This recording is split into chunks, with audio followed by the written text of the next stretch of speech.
Good morning. चलिए class को हम लोग आज कंटिन्यू करेंगे। कोई भी परेशानी हो तो आप लोग बताएंगे। क्वेरी हो तो स्टार्टिंग में पूछ लेंगे, उसके बाद आगे हम लोग कंटिन्यू करेंगे क्लास को। उम्मीद है सारे टॉपिक आपको आसानी से समझ में आ रही होगी। जल्दी से ज्वाइन हो जाइए ग्रुप में शेयर करके। उसके बाद स्टार्ट करते हैं क्लास को।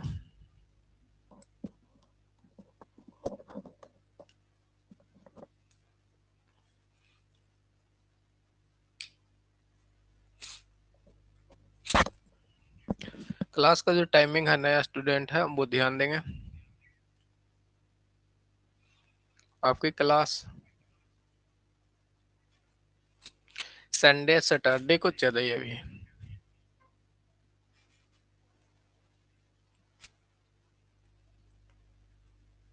संडे सैटरडे को जो टाइमिंग है वो 10 AM है, ये ध्यान रखिएगा। और डेली जो क्लासेज आपके हैं 5 PM में अकाउंट की क्लास आपको चलती है।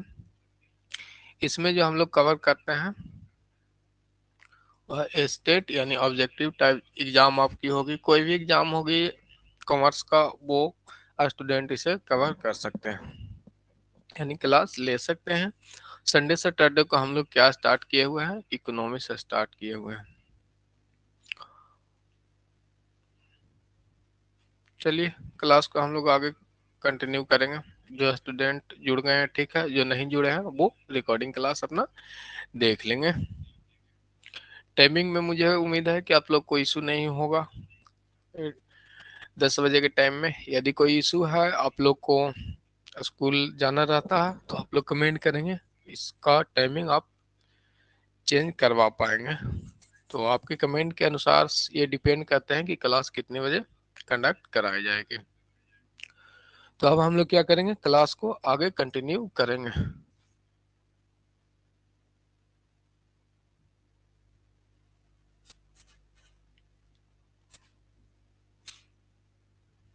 चलिए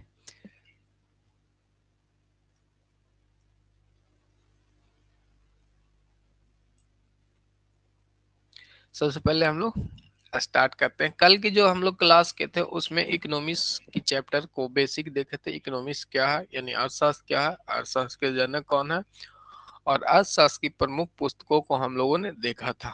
यहाँ तक हम लोगों ने कवर किए थे।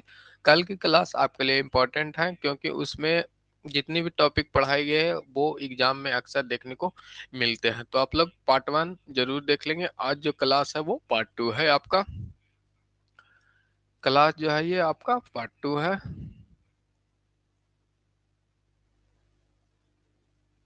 ये ध्यान रखेंगे। तो पार्ट 1 जरूर आप लोग पढ़ेंगे।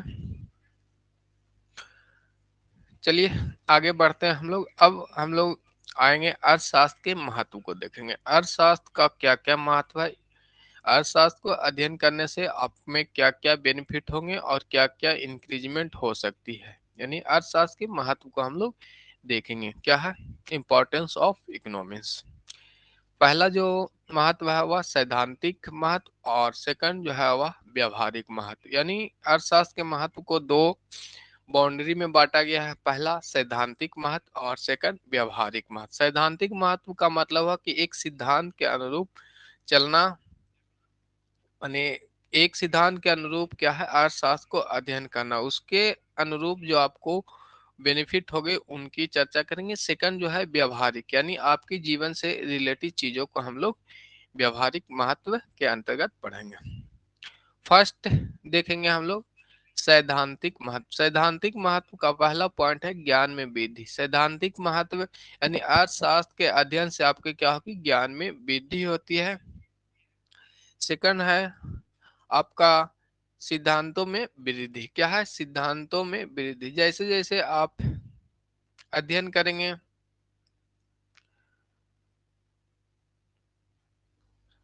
जैसे जैसे आप क्या करेंगे अर्थशास्त्र की अध्ययन करेंगे, जिससे आपको सिद्धांतों में वृद्धि होगी और सिद्धांत में वृद्धि किस तरह से होगी वो हम लोग देखेंगे। फर्स्ट जो है वह है क्या है आपके पास सीमित साधन है,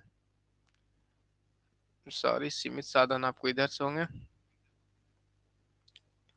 सीमित साधन है, सीमित साधन है और आपकी असीमित आवश्यकताएं हैं, असीमित आवश्यकताएं हैं। अब इस आवश्यकताओं को आप पूरा करेंगे, सीमित साधन से असीमित आवश्यकताओं को पूरा करेंगे, यानी आप मैक्सिमम यूटिलिटी प्राप्त करना चाहेंगे तो इसके लिए आपको क्या करना पड़ेगा, अपनी सिद्धांतों में वृद्धि करना पड़ेगा। एक जो आपके पास सिद्धांत था, अब इससे यूटिलिटी आपको 10% प्राप्त हो रहे हैं, अब आपको मैक्सिमम यूटिलिटी प्राप्त करना है, यानी इंक्रीज करना है, 20% करना। तो अपने सिद्धांत में आप क्या करेंगे, वृद्धि करेंगे, खोज करेंगे किस तरह से उत्पादन को बढ़ाया जा सकता है। चलिए थर्ड पॉइंट देखते हैं, तार्किक शक्ति का में वृद्धि। क्या है तार्किक, जो आपके पास शक्ति है यानी सोचने की शक्ति।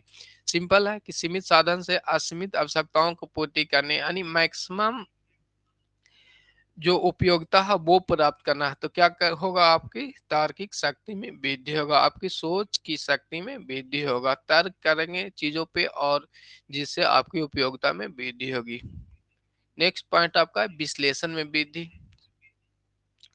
क्या करेंगे, हम लोग चीजों को विश्लेषण करेंगे, देखेंगे, समझेंगे कि किस पॉइंट पे कमियां हैं, किस पॉइंट को हम लोग मैक्सिमम यूटिलिटी कर पाएंगे। इसके बाद नेक्स्ट पॉइंट है कल्याण में वृद्धि और अन्य शास्त्रों के संबंध में विज्ञान होगा। जैसे ही हम लोग सीमित साधन एवं असीमित आवश्यकताओं को कोऑर्डिनेशन बनाएंगे, उसमें मैक्सिमम यूटिलिटी प्राप्त करना चाहेंगे तो हम अन्य शास्त्रों के संबंध में भी ज्ञान प्राप्त करेंगे। अन्य जो चीजें होंगी आपकी उपयोगिता बढ़ाने के लिए, तो इसके चारों ओर के वातावरण में जो भी होंगे उसके बारे में भी हम लोग सोचेंगे कि कहाँ से कितनी मैक्सिमम यूटिलिटी प्राप्त हो सकते हैं। तो अन्य शास्त्रों के संबंध में भी ज्ञान आपकी बढ़ेंगे।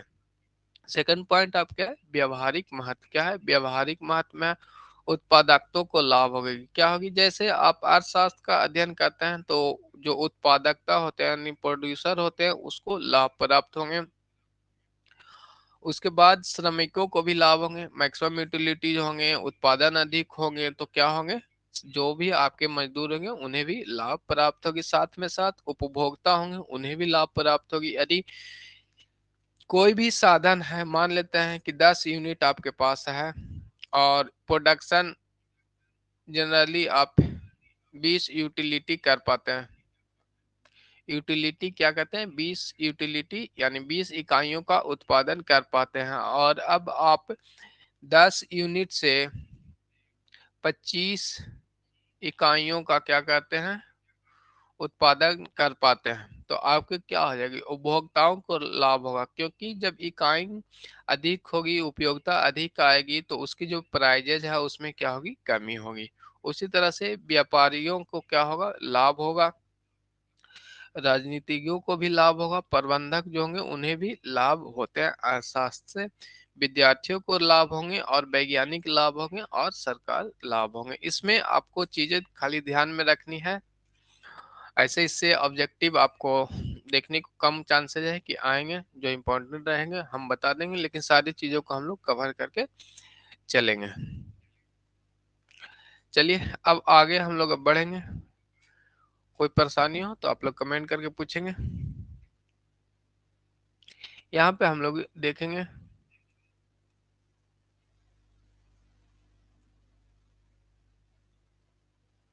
एक सेकेंड,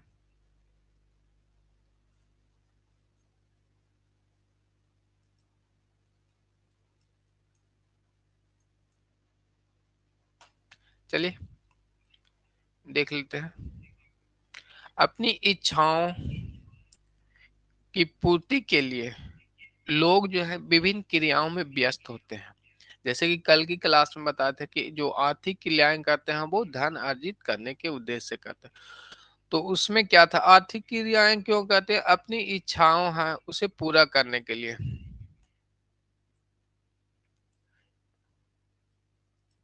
एक सेकंड वेट करेंगे, इसे जूम कर लेते हैं।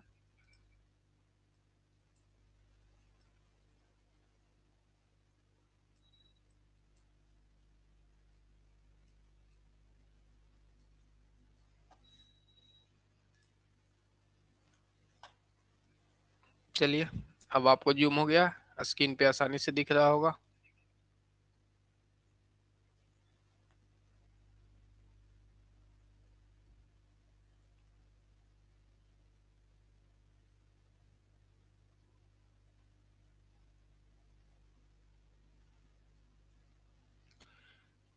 पहला पॉइंट था, वो देखेंगे, अपनी इच्छाओं की पूर्ति के लिए लोग विभिन्न क्रियाओं में व्यस्त रहते हैं जिन्हें दो रूपों में वर्गीकृत किया गया है।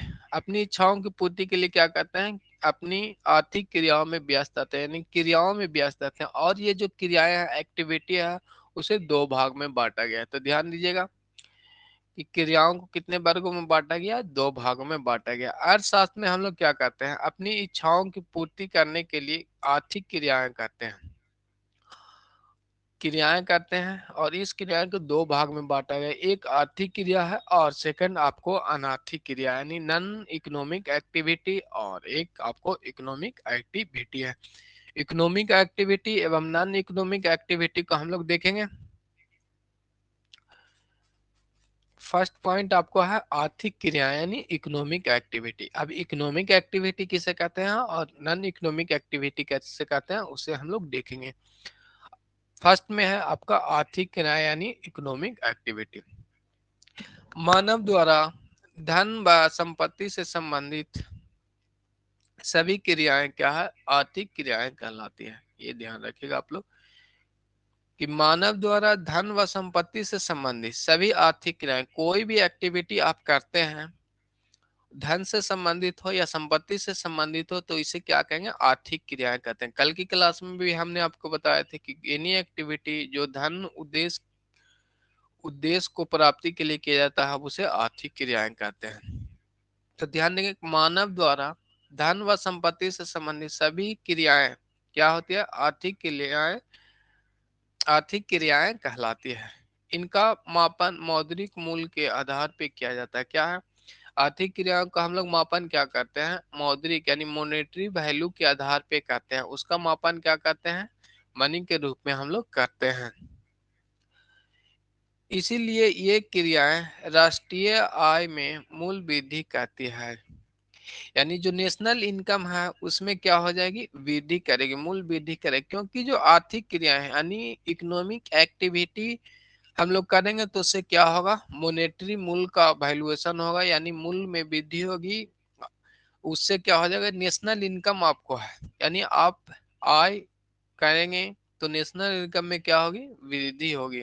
उदाहरण के लिए कोई व्यवसाय करना, आप कोई भी कंपनी खोलते हैं या फर्म खोलते हैं, इसमें जितनी भी एक्टिविटी क्रियाएं होंगी वो क्या होगी, आय अर्जन करने की उद्देश्य से किया जाएगा। और इस आय यानी इनकम से क्या हो जाएगी, नेशनल इनकम में वृद्धि होगी। आपकी एक एक इनकम नेशनल इनकम को प्रभावित करता है, ये आप लोग ध्यान रखेंगे। उदाहरण में सेकंड आपका जो उदाहरण है वो सर्विस यानी नौकरी करना, नौकरी करेंगे तो पर व्यक्ति आय क्या होगी, नौकरी करेंगे मान लेते हैं 30,000 रुपये आपकी पेमेंट है, मंथली इनकम है।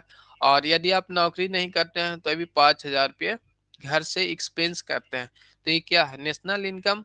तो ये नहीं है आपका, जब आप आय करते हैं यानी नौकरी में लग जाते हैं, 30 रुपये मंथली इनकम आता है, तो नेशनल इनकम पे आपकी इफेक्ट पड़ेंगे। जो आपके खर्चे थे वो इनकम आपके पिताजी से आ रहे थे वो सेव हो जाएंगे, और साथ में आपको 30,000 रुपया इधर वेतन आने लगेगा। तो नेशनल इनकम में क्या पड़ेगा, इफेक्ट पड़ते हैं, ये ध्यान रखिएगा। आपकी एक भी इनकम नेशनल इनकम को प्रभावित करते हैं। सेकंड पॉइंट पे चलेंगे अब हम लोग, अनार्थिक क्रिया नॉन इकोनॉमिक एक्टिविटी क्या है उसे हम लोग अब देखेंगे। मानव द्वारा सामाजिक, धार्मिक अथवा भावनात्मक आवश्यकताओं की पूर्ति के उद्देश्य से किए गए सभी अनार्थिक क्रिया, यानी कोई भी आप एक्टिविटी करते हैं, ध्यान दीजिएगा, कोई भी ऐसी एक्टिविटी क्रिया जिससे आप आय अर्जन नहीं करते हैं, धन से संबंधित नहीं हो, जैसे आप अपनी सामाजिक क्रियाएं करते हैं, धार्मिक क्रियाएं करते हैं, किसी को चीजों को बता रहे हैं कि ऐसे ऐसे करना है, तो ये तो एक क्रियाएं आपके लिए है। लेकिन ये आर्थिक क्रियाएं नहीं कहलाएगी, ये अनार्थिक क्रियाएं कहते हैं। जैसे देखेंगे यहाँ पे हम लोग कि दो सोनू मोनू हैं, दो बंदे, और ये जो हैं तीनों लोग हैं, ये आपके सोनू हैं, मोनू एंड मोहन को क्या दे रहे हैं, उपदेश दे रहे हैं। अब ये दोनों को उपदेश दे रहे हैं, सामाजिक क्रियाएं बता रहे हैं कैसे करना है, संस्थाओं को ऐसे चलाना है, दुर्गा पूजा है तो किस तरह से करना है। तो इन जो एक्टिविटी है, इन एक्टिविटी को क्या कहेंगे, नॉन आर्थिक क्रियाएं कहेंगे। ये ध्यान रखिए, ऐसी क्रियाएं हैं जो धन अर्जन के उद्देश्य से न किया गया हो, समाज की भलाई के लिए किया गया हो। जैसे तीनों मिलके एक वृद्ध व्यक्ति हैं, आपके क्या हैं, वृद्ध व्यक्ति हैं, उन्हें किसी स्थान पे ले जाना साथ में, या उन्हें वहां से लेके आना, उनकी आवश्यकताओं को पूर्ति करते हैं, तो वो क्या हो जाएगा, नॉन मोनेटरी एक्टिविटी होगा। यानी इसे हम लोग किसके अंतर्गत रखेंगे, अनार्थिक क्रियाएं, नॉन इकोनॉमी एक्टिविटी क्रियाएं के अंतर्गत रखेंगे। ये आप लोग ध्यान रखिएगा। अब हम लोग नेक्स्ट चलेंगे, आर्थिक क्रियाएं समझ गए। आर्थिक क्रियाएं के मतलब है वो क्रियाएं जो धन अर्जन के उद्देश्य से किया गया हो, यानी जिसका केंद्र क्या हो, धन अर्जन का ना हो। ये आपको मनी के चारों ओर इर्द गिर्द घूमते रहते हैं। अनार्थिक क्रियाएं हैं जो आपको धार्मिक, सामाजिक, भावनात्मक आवश्यकताओं की पूर्ति करने के लिए किया जाता है। आध्यात्मिक रूप से जो करते हैं उसमें धन अर्जित की कार्य नहीं किया जाता है। इन कार्यों से व्यक्ति को क्या होती है, जैसे नन आर्थिक क्रियाओं से क्या होती है, आत्मा, आत्मिक संतुष्टि, यानी आत्मा की संतुष्टि, सेल्फ सेटिस्फैक्शन की प्राप्ति होती है। धन तो प्राप्त नहीं होती है इससे धन आर्थिक क्रिया में, लेकिन प्राप्त क्या होती है, सेल्फ सेटिस्फैक्शन प्राप्त होती है। यदि आप किसी की हेल्प करते हैं तो अपने आप में एक ऊर्जावान समझते हैं, अंदर से फील आता है, ये आपने देखा होगा। न कि धन अर्जन एवं समाप्ति के लिए। चलिए ये हम लोग अनार्थिक क्रियाएं समझ लिया, आर्थिक क्रियाएं समझ लिया। अब हम लोग आगे की ओर बढ़ेंगे। आर्थिक अनार्थिक क्रियाएं समझ लिए, अब आर्थिक क्रियाएं जो है, अर्थशास्त्र की क्रियाएं कौन कौन है उसे देख लेते हैं। यानी इकोनॉमिक एक्टिविटी में किस प्रकार को देख लेते हैं कि आर्थिक क्रियाएं किस तरह से की जाएंगी। यानी अर्थव्यवस्था की क्रियाएं कौन कौन सी है वो देख लेते हैं। फर्स्ट जो है वह उत्पादन करना, सेकंड जो है क्रियाएं हैं वो उपभोग करना, थर्ड जो है आपका विनिमय करना, एक्सचेंज करना, फोर्थ वितरण करना, और फाइव लोक राजस्व यानी पब्लिक फाइनेंस की बात करती है। तो अर्थव्यवस्था की हम लोग क्रियाएं देख लिए। आर्थिक क्रियाएं के बाद अब हम लोग क्रियाएं देख रहे हैं। आर्थिक क्रियाएं के अंतर्गत ही हम लोग अर्थ जो व्यवस्था है, यानी इकोनॉमिक्स के अंतर्गत जो क्रियाएं होते हैं उसे हम लोग देख रहे हैं। फर्स्ट क्या है, उत्पादन। उत्पादन का उद्देश्य भी होता है धन अर्जन करना। कंजम्पशन का अर्थ होता है कि उत्पादन की जो उपयोगिता है उसकी पूरा करना। सारी चीजों का हम लोग देखेंगे। विनिमय आपका है, वितरण है, और लोक राजस्व है। फर्स्ट उत्पादन को हम लोग देख लेंगे। उत्पादन क्या है, प्रोडक्शन क्या है। प्रोडक्शन जो एक्टिविटी क्रिया है वो आर्थिक क्रियाएं के अंतर्गत आएंगे, वो देखेंगे। फर्स्ट में आपको यह एक ऐसी आर्थिक क्रियाएं हैं जिसमें वस्तुओं की उपयोगिता अथवा वस्तुओं के महत्व में वृद्धि की जाती है। क्या की जाती है, वस्तुओं के महत्व में वृद्धि की जाती है।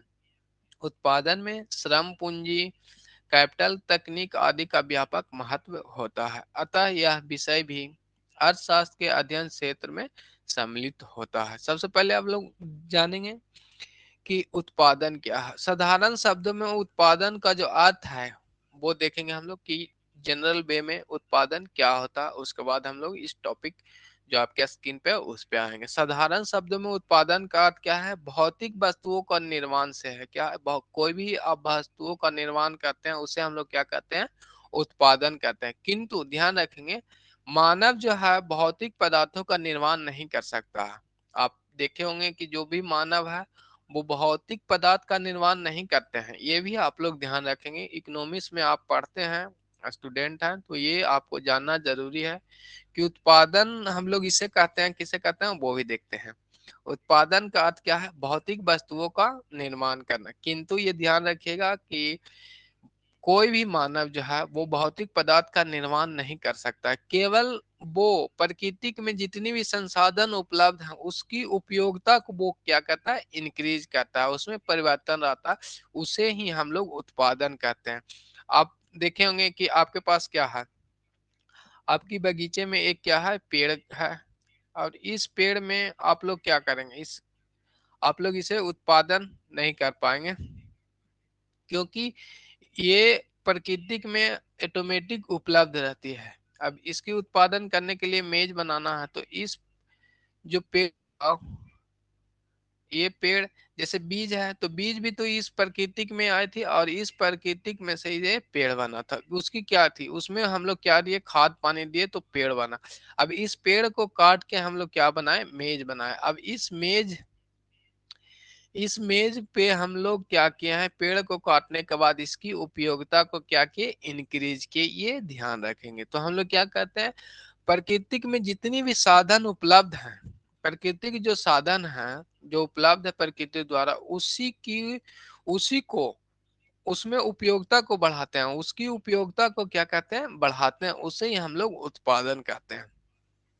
चलिए अब स्क्रीन पे है, उसे भी हम लोग समझते हैं। उत्पादन समझ गए होंगे कि भौतिक वस्तुओं का निर्माण करना उत्पादन कराता है। लेकिन ध्यान दीजिएगा कि कोई भी मानव पृथ्वी पे है जो भौतिक वस्तुओं का उत्पादन नहीं कर सकते हैं। सिर्फ वो उपलब्ध प्राकृतिक में साधन है, उसे ही क्या करते हैं, उपयोगिता को इंक्रीज करते हैं, वो उत्पादन कहलाते हैं।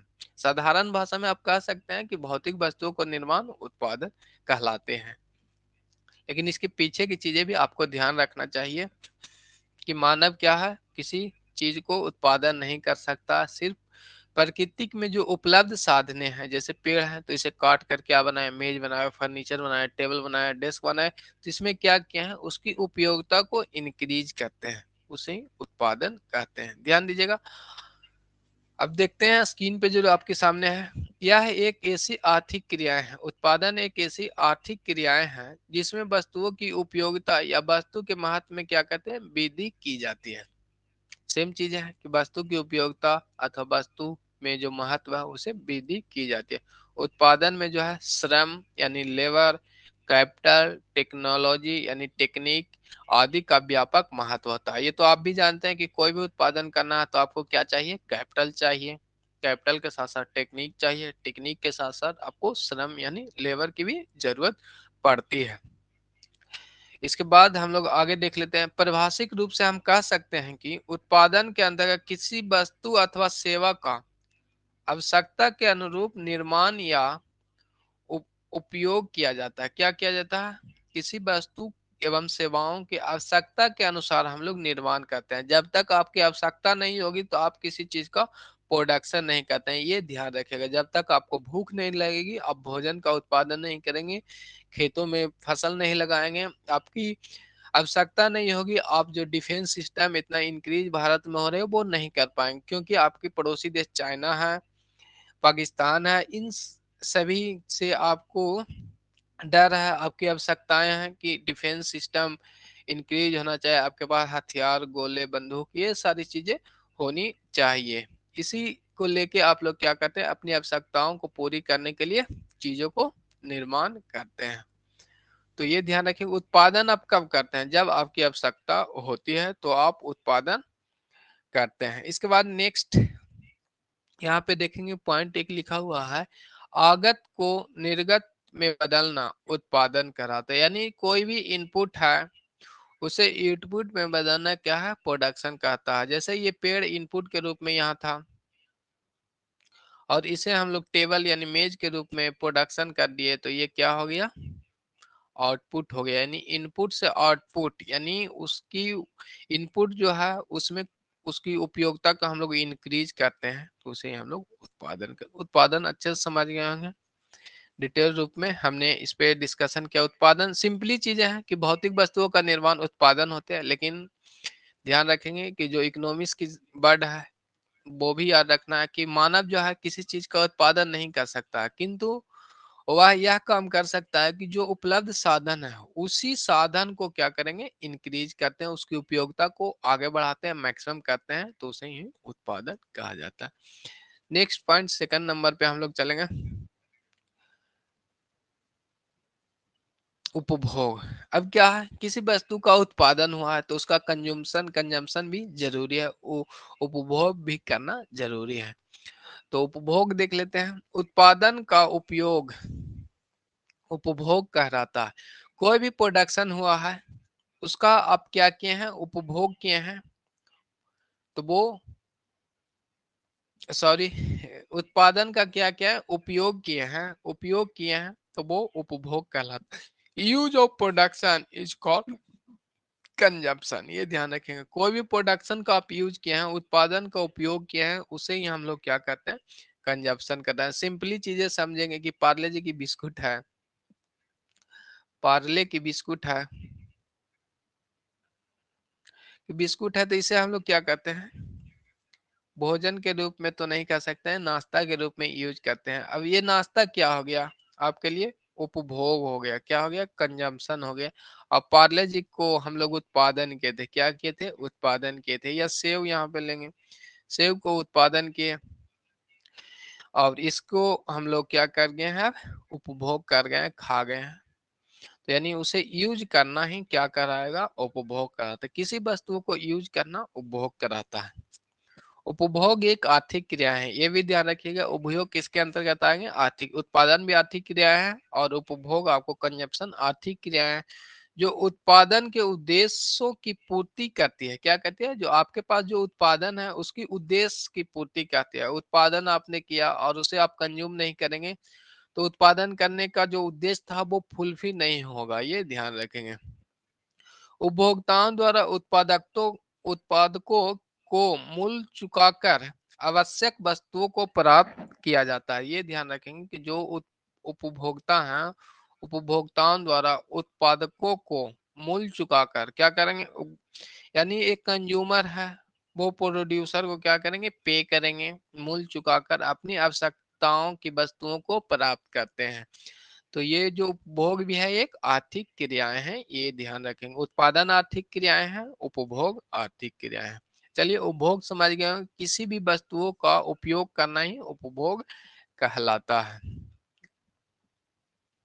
नेक्स्ट अब हम लोग देखेंगे आपके सामने थर्ड नंबर का पॉइंट है एक्सचेंज। एक्सचेंज यानी विनिमय।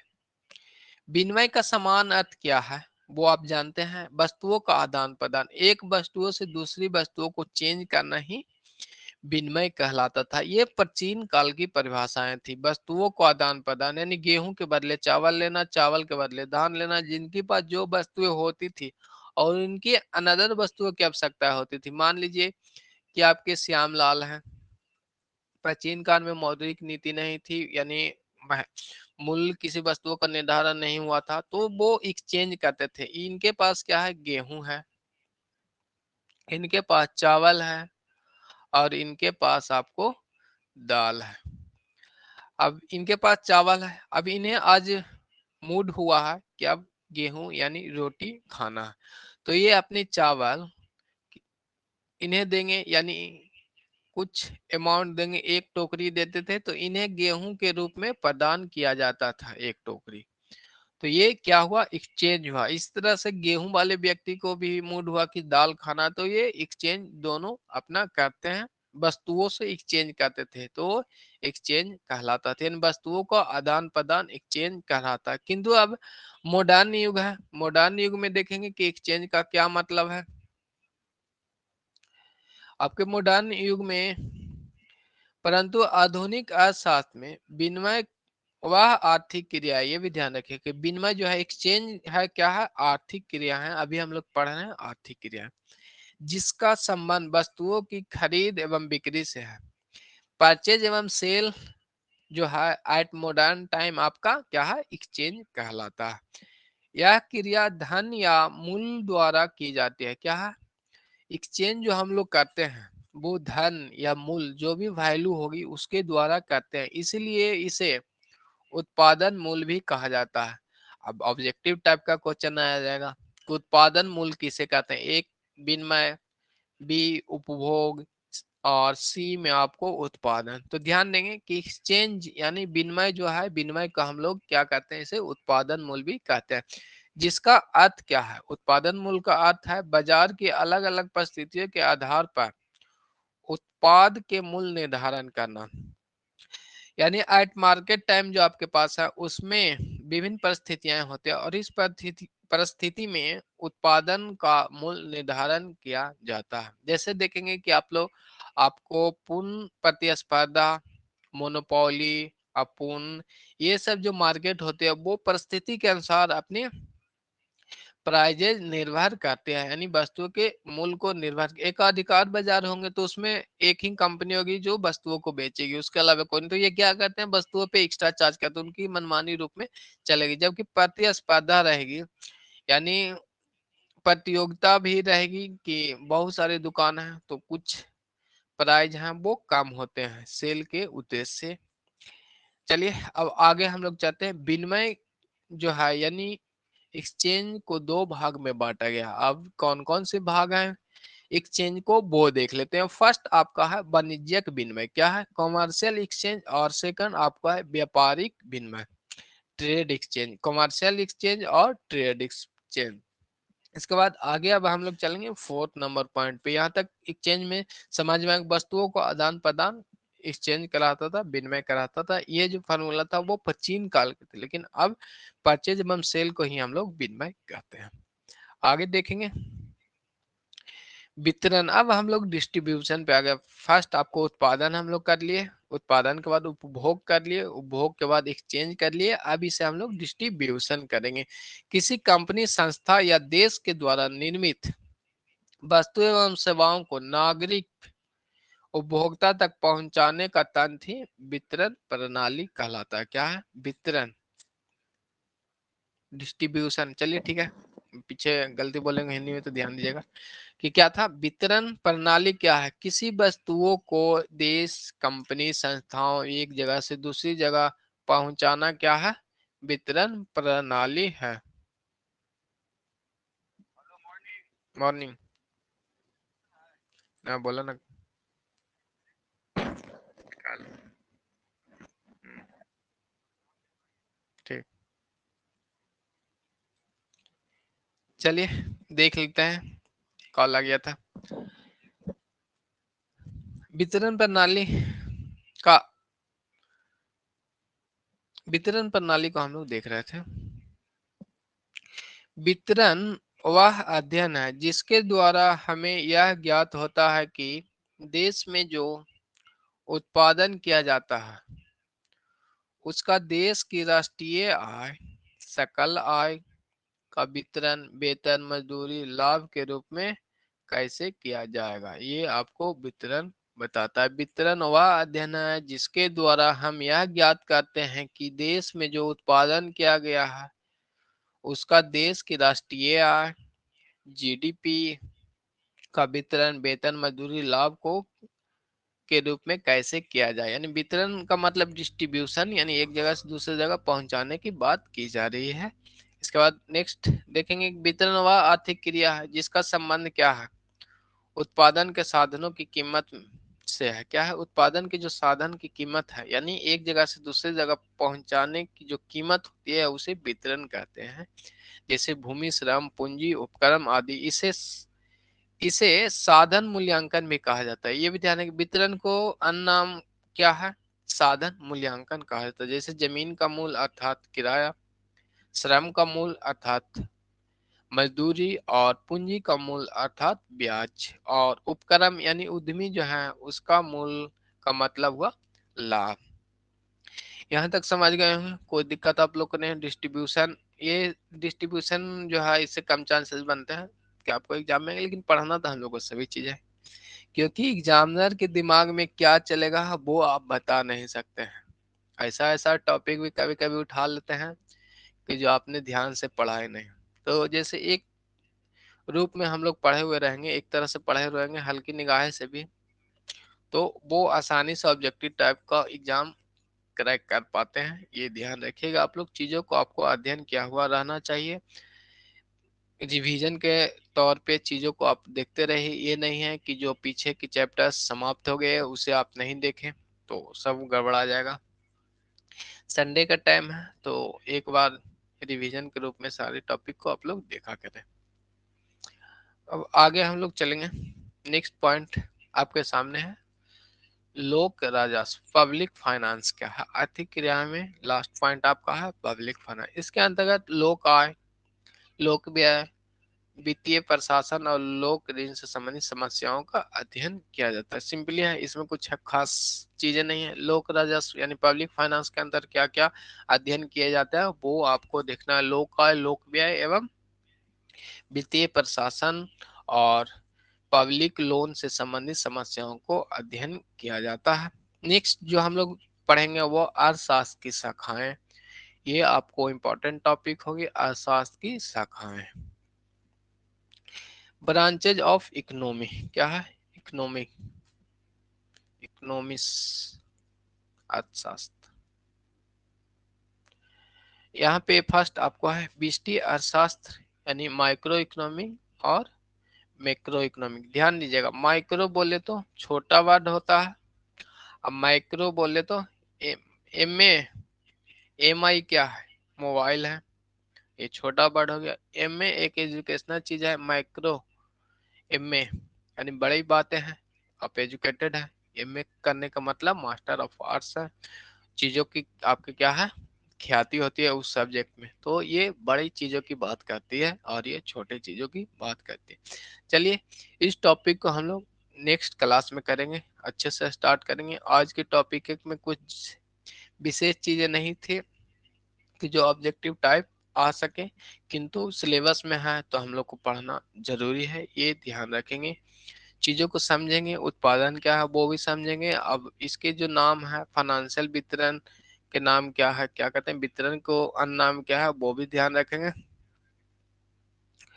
और साधन मूल्य भी कहा जाता है जैसे वितरण को।